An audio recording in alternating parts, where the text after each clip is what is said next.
Boa tarde, sexto ano, tudo jóia? Vamos estudar um pouquinho de português? Olha só, gente, uma dica que eu dou para vocês é que vocês organizem melhor o tempo. Acordem de manhã, dê uma olhada na matéria, dê uma estudada, aí depois vê um filme, faz alguma coisa que vocês gostem, almocem. Aí de tarde, assim que puder, marca um outro horário para estudar de novo, para pegar em outras disciplinas, e assim vocês elaboram uma rotina, né? Que aí fica mais fácil para manter tudo organizado, tudo bem feito, sem esquecer de nenhuma disciplina, de nenhuma matéria, tá bom? Olha só, vamos dar continuidade aos estudos, a tudo onde a gente parou? Então vamos lá. A gente vai iniciar o capítulo 2 do nosso livro didático, aquele livro mais grosso, tá bom? E o capítulo 2 está abordando qual tema? Ele aborda o gênero textual, que é as HQs, né? As histórias em quadrinhos. Lembra que a gente já começou a falar sobre elas?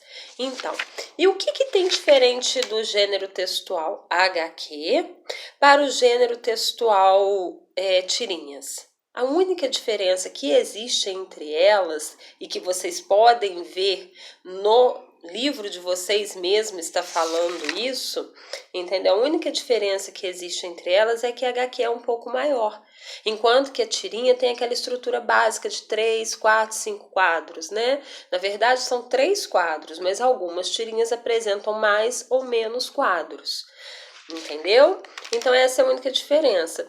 Todas as outras coisas que contém na tirinha vai conter na HQ também. A gente vai poder visualizar na HQ, tá bom?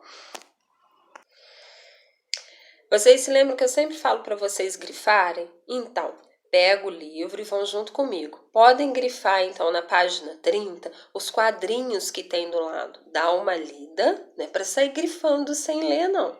Dá uma lida, tá falando do personagem principal, qual que é a característica dele, tá falando do espaço, tá falando da diferença entre histórias, quadrinhos e as tirinhas. E aqui tá falando do uso das reticências, que também vai ser importante mais lá pra frente, tá bom? Então dá uma olhada, dá uma lida boa nisso aqui, que vai ajudar a fazer os exercícios. E aí vocês já podem fazer o exercício do número 1 até o número 10. Na página 31 também tem, ó, falando do que é uma gíria. Tem até uma pesquisa para fazer com os pais. Podem fazer essa pesquisa também, tá bom? Tem aqui falando o que é poeira, deixa a poeira baixar, onde que esse termo é utilizado, por que nós utilizamos esse termo, tá? Então dá uma lida nisso também e podem fazer as atividades, tá bom? Todas as atividades que estão aqui. Depois nós vamos passar para ditongo, tritongo e hiato, tá? Que aí a gente já entra na parte da gramática, a gente sai do gênero textual e já entra na parte da gramática. O que é ditongo, o que é tritongo e o que é hiato. Isso daqui vocês vão lembrar lá no 3º ano do ensino fundamental, a professora já dá essa matéria para vocês, tá bom? Então é bem dizer uma revisão, é só lembrar basicamente o que foi dado, como que foi dado, tá? E, independente disso, a gente também a gente já estudou o que é semivogal e o que é vogal. Então, vocês lembrem lá. O que é semivogal? Quais são as duas vogais que são utilizadas como semivogais? A gente tem a vogal U e a vogal I. As duas são utilizadas como semivogais quando elas estão junto de uma vogal forte, como o A, o E e o O.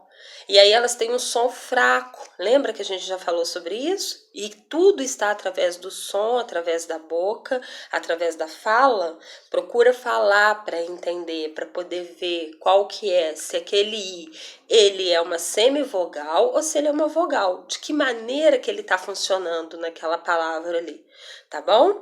Então o ditongo, olha lá na página 32 que tem a explicação, podem grifar. Ditongo é o encontro de dois sons vocálicos na mesma sílaba. Semivogal mais vogal, ou vogal mais semivogal. Olha lá, ó. História, ó, história, tá junto. O finalzinho, o riá, ele tá junto. E o i tá ali no meio. Então, o i tá funcionando como uma semivogal, tá bom?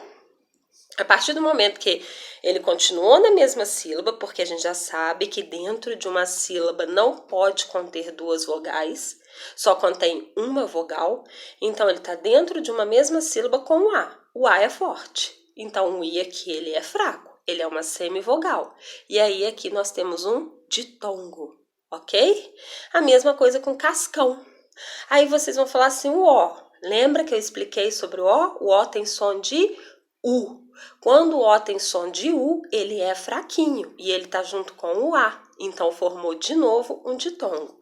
Olha o tritongo são 3 sons vocálicos numa mesma sílaba. Uruguai e saguão. Olha lá, ó, o U e o I são as semivogais em Uruguai. E em saguão, o U e o O são as semivogais, porque toda sílaba só pode conter uma vogal e apenas uma vogal, ok? Já o hiato. E o que acontece com o hiato? O hiato é o encontro de 2 sons vocálicos, mas eles se separam. Por quê? Porque são 2 vogais fortes. Então, elas não podem ficar na mesma sílaba. Elas dão conflito, elas se separam, lembra? Elas brigam. Não pode ficar duas vogais numa mesma sílaba.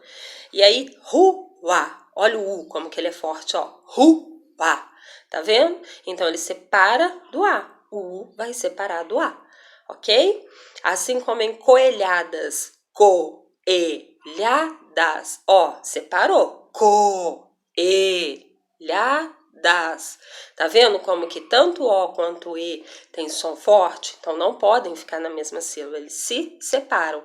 Isso é um hiato, ok? Então, vocês já podem fazer as atividades também, tanto da página 32 quanto da página 33, tá bom? Prestar atenção e qualquer dúvida é só me chamar, tá joia? Tô aqui para isso. E aí a gente vai corrigindo aos poucos, vai vendo o que pode mais ser feito, tá bom? Obrigada, um beijo enorme, estou morrendo de saudade. E não se esqueçam de organizar direitinho o horário de estudo para poder facilitar para vocês, tá bom? E fiquem em casa. Beijo!